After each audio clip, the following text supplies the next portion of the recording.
Hello, buddy. Welcome back to the Tin Man's Core channel. I'm your host, Jeffrey Tin Man Taylor, and today I'll be reacting to my second scary story channel, and that is Mr. Haunting. And the video that I'll be reacting to is 3 Disturbing True Hidden Camera Horror Stories.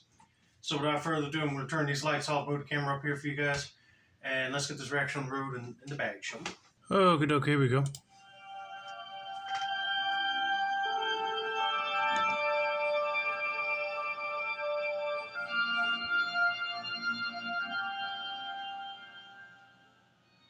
Jacob had never thought of himself as the paranoid type.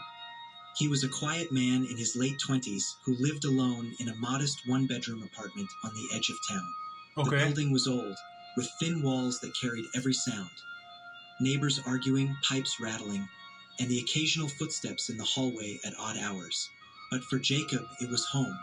A few weeks before the events that would change his life, there had been a break-in in the apartment complex. Someone had jimmied open a window on the ground floor, stolen electronics, and vanished without a trace. That was enough to make Jacob uneasy. He worked long hours, often coming home late, and he didn't like the idea of strangers possibly lurking nearby. Hey, I wouldn't either.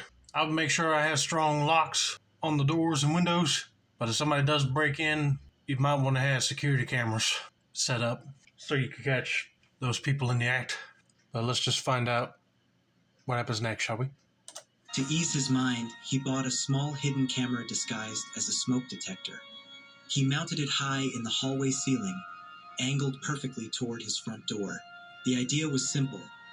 If anyone ever tried to break in, he'd have evidence. It wasn't paranoia, Jacob told himself, just being cautious.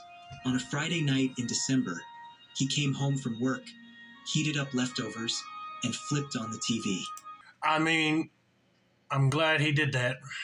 Instead of buying like multiple security cameras just to place all around the house, that the burglars will probably see him and knock him over, break him, and you'll still have peace of mind when you come home because these burglars won't think twice to check smoke detectors for any listening or camera devices.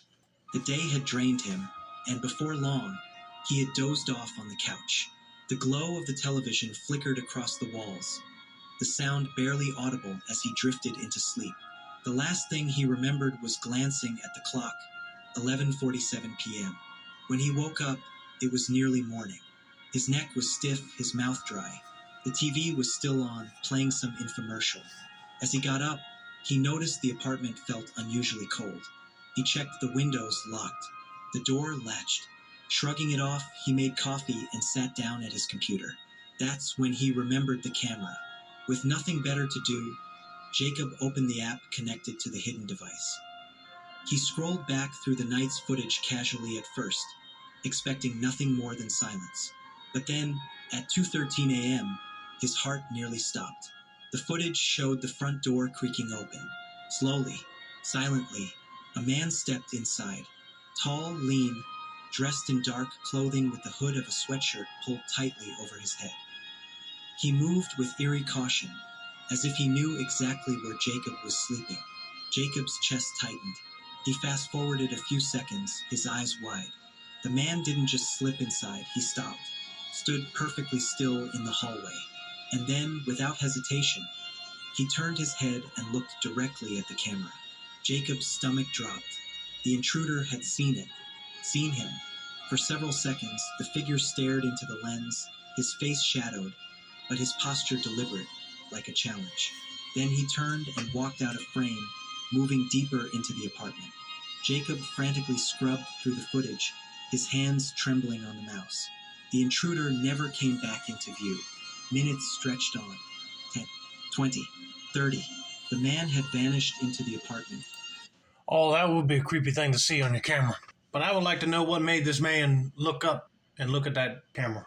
Unless he'd done this before in somebody else's house and found out that they had a camera system like that. I don't know, but it would be creepy just to see him walk out of frame and then not show back up. I'll be checking the house, make sure he ain't hiding nowhere or make sure anything wasn't taken. And never left through the door. Jacob's blood ran cold. He hadn't locked the bedroom door before falling asleep.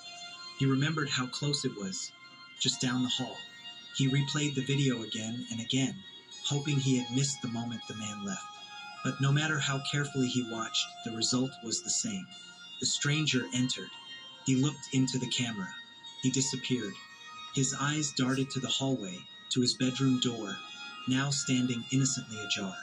He got up, his body shaking, and walked toward the room with hesitant steps. The bed was empty, the closet shut, the window locked. There was no sign of anyone. But Jacob couldn't explain what he had seen. For the next week, he barely slept. Every small noise jolted him awake. Every creak in the floorboards sent his heart racing. And then, on the seventh night, it happened again. Not the break-in, at least not one he could see, but at exactly 2:13 a.m., as he lay in bed wide awake, Jacob heard it. A faint creak in the hallway, as if weight was shifting on the old wood. The sound of slow, deliberate footsteps stopping just outside his door. He didn't move, didn't breathe. He waited, but when he finally dared to check the footage the next morning, the hallway camera showed nothing at all.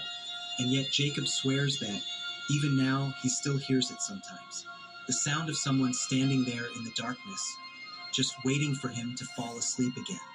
Well, I can agree with that statement. But like, where in the world did that dude go then? Is he still in that apartment, just toying with him every time he goes to sleep? Or did he find another way to sneak out of there? I don't know, but at this moment I would have been looking for another place to live because that area just seems so unsecure. And you never know if somebody would just walk in while you're sleeping and kidnap you or delete you right there in the bed. I'm just glad he was okay and had that security camera just to see a guy walk in his apartment. But that's still creepy to him even see. So let's get on to story number 2. Sometimes the scariest part of a hidden camera isn't what it shows, but what it doesn't. For months, Megan had told herself she was just imagining things. When she moved into her new apartment, the ad had described it as charming, affordable, and close to campus. Sounds What the good. ad didn't mention was the unsettling feeling that seemed to come with it. Megan's roommate, Claire, was a quiet woman in her early 20s who kept mostly to herself. At first, Megan thought it was just normal shyness, but as weeks went by, Claire's habits grew strange. Claire never left her room during the day. She kept the curtains drawn, lights dimmed, and rarely answered questions with more than a word or two. She paid her share of the rent on time, never caused a disturbance, and yet something about her unsettled Megan. The real problem started when Megan noticed little things missing from her room: lip gloss, a hairbrush, and even a shirt she swore she had folded neatly in her dresser. At first, she chalked it up to forgetfulness. But then, late one night, she came home from a study group and walked past Claire's door. It was cracked open just enough for Megan to see the faint blue glow of a laptop screen inside. And there, on the wall, she saw something that made her stomach turn. It was a photo of her. She only caught a glimpse before Claire shut the door quickly, but Megan couldn't shake the image. I wouldn't be able to shake it either. I'd be pounding on her door, be like, "Why you got a photo of me in your apartment?" I mean, that's very creepy. That would feel like a violation of my privacy right there. It wasn't a selfie or anything she remembered posing for. It looked like it had been taken through her bedroom window. The next morning, Megan tried to act normal. She brewed coffee, greeted Claire politely, and pretended nothing was wrong. But the thought gnawed at her. Why would Claire have a photo of me? How did she even get it? A friend suggested Megan get a small hidden camera for her bedroom, just to be safe. Megan laughed it off at first, but that night, she ordered one online. She told herself it was silly, but deep down, she knew she needed answers. 2 days later, the camera arrived. Megan disguised it as a digital clock on her nightstand.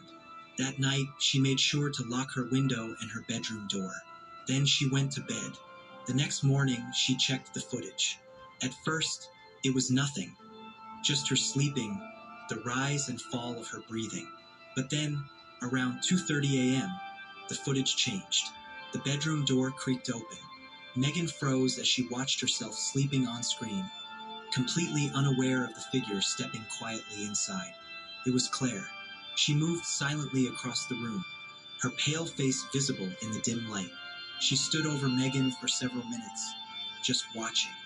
Her breathing was shallow, her eyes unblinking. Then, with a strange tenderness, Claire reached out and brushed a strand of Megan's hair away from her face. Megan's stomach flipped. She scrubbed forward in the video, her pulse racing. Claire didn't just stand there. She began going through Megan's drawers. She picked up clothes, held them to her face, and sniffed them. Oh, heck no. This lady is one nutcase that needs to be in a mental hospital, because that's just creepy that you're sleeping and your roommate just walks right on in and starts sniffing your belongings. Ugh. She must have a serious crush on her. I'll be going to the police with that camera footage. She scrolled through Megan's phone, left charging on the nightstand. She even opened the closet, taking something and tucking it under her arm before slipping back out of the room. The footage ended with the door slowly shutting. Megan sat frozen in her chair. Her roommate wasn't just odd. She was dangerous. She debated going to the police, but she knew that with just one night of footage, they might not take her seriously. So she left the camera running every night for a week. Each morning, Megan watched in horror as Claire entered again and again. Sometimes she stood over her for 5 minutes. Sometimes she rifled through drawers. And on the final night, the most disturbing moment happened. Claire pulled out her phone and took dozens of pictures of Megan sleeping. Megan's blood ran cold. She finally confronted Claire, but when she burst into her room, she found it empty. Not just Claire, but everything. The bed was stripped, the closet cleared, the laptop gone. The only thing left behind was a single printed photograph, taped to the wall above the desk. It was Megan sleeping, taken from the exact angle of her hidden camera. Claire had known all along. Some secrets aren't discovered. They're left behind for you to find. Dadgummit! How in the world does she know that her clock was a hidden camera? It seems like you can't even order nothing now without her knowing. She flew the nest so she wouldn't get caught. But hey, if you present the cops with all that evidence, they probably would have taken it serious enough to go find her and have her arrested for stalking and spying, basically. But that tells you right there, that lady cannot be trusted. Very disturbing that she wakes up and her roommate is gone. Hopefully, not a deal with her no more. When he moved into his new rental house, he promised himself he'd never go down there unless absolutely necessary. The landlord had described it as unfinished storage, and the steep wooden stairs that led into the darkness looked like something out of a nightmare. First, Tyler ignored it completely. He lived upstairs, went to work, watched TV, and pretended the basement didn't exist. But soon, he noticed strange things that made it impossible to ignore. It started with noises. At night, while lying in bed, he would hear faint creaks, like footsteps on old wood. Sometimes, it sounded like the shuffling of boxes or the scrape of something being dragged across the floor. The first few nights, he dismissed it as the house settling. But when the sounds grew louder, he knew it was something else. One night, while studying for a late exam, he decided to set his phone's recording app to capture the noises. He left the phone at the top of the basement stairs and went to bed. The next morning, he listened back. The first half of the recording was silent, but around 2:15 a.m., there was movement, slow, deliberate creaks. Then came the sound of breathing, heavy, labored breathing. Tyler's stomach twisted as he realized the phone was picking it up just beyond the basement door. Then came a whisper, a low, raspy voice saying only one word, "Down." Tyler slammed the recording off and sat in silence, his pulse hammering in his ears. For days, he avoided the basement completely. He even shoved a chair under the door handle at night. But the noises didn't stop. In fact, they got worse. Sometimes the door rattled, like someone was trying to push it open.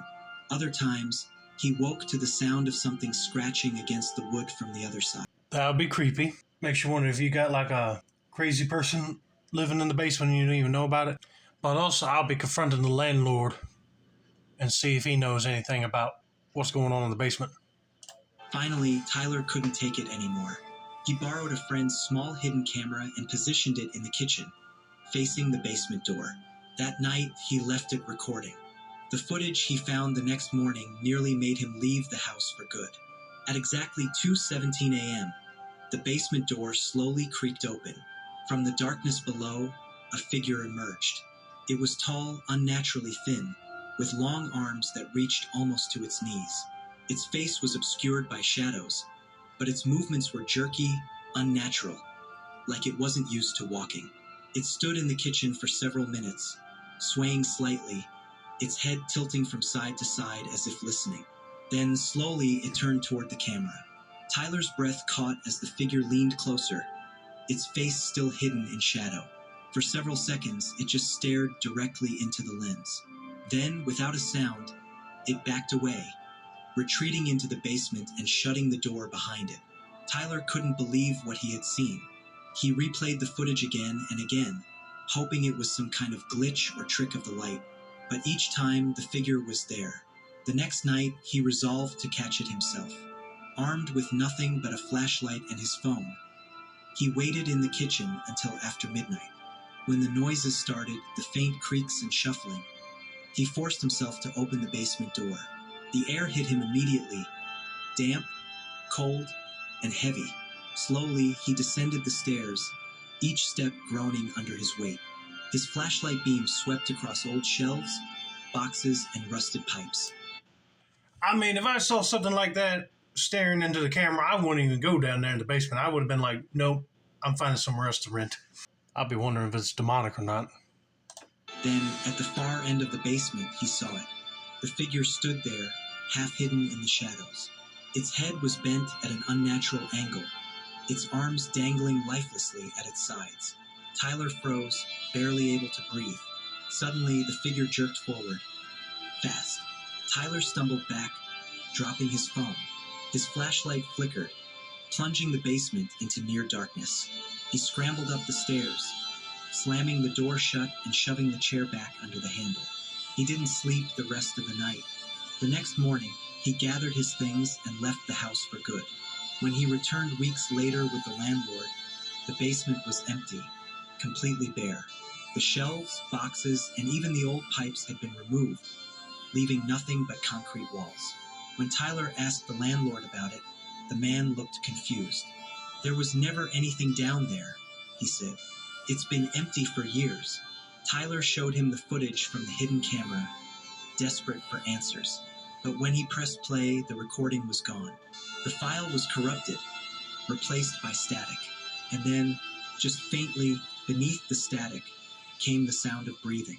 Some things in the basement aren't meant to be recorded, but they'll always find a way back up. Okay, I will be mad as hell if I experience something creepy in the basement and the landlord don't believe me because he thinks there's been nothing down there for years. And then when you try to show him proof, it's nothing but static. But that proves it's something paranormal. And apparently it didn't like being recorded. And it was able to hack that file on your phone without you even knowing it. But overall, very messed up. It's spooky. But anyway, I hope you guys enjoyed this video. Don't forget to like, subscribe, turn on post notifications for more Mr. Haunting related content like this. This has been another successful installment of the Tin Man Score channel. I'm your host, Jeffrey Tin Man Taylor. I said that's a wrap, and have a nice day,